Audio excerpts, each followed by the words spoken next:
desde el sureste mexicano. Ya tú sabes, esto es Bad Boy. Ya.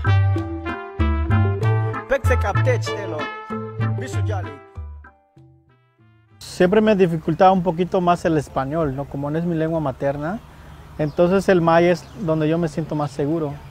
Dicen que el maya quedó muy encajado en el rap, porque el español, cuando uno rapea, tienes que meter muchas palabras. En maya no. Winkob, Kushano, Lakob, cosas así.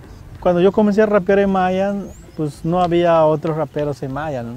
Después de un año comenzaron a surgir otros artistas o grupos y en el 2014 ya creo mi casa productora que se llama ADN Maya, donde yo recluto a otros artistas para impulsarlos como raperos mayas, ¿no?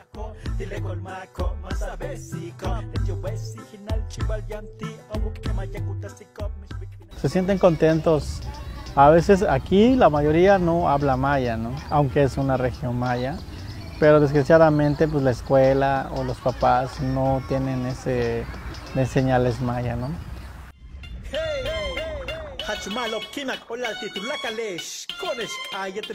En maya, ¿por qué? Porque pues para que ellos vean el valor de la lengua, ¿no? ¿Qué se puede hacer con la lengua? ¿Qué palabras podemos hacer? Tal vez aquí que no sean raperos, no puede hacerlo en otras cosas. Puede que les motiven a ser pintores, actores, raperos o cantar pop, otro género, ¿no? Pero la idea es que vean de que existe el rap maya, ¿no? Que se puede hacer cosas.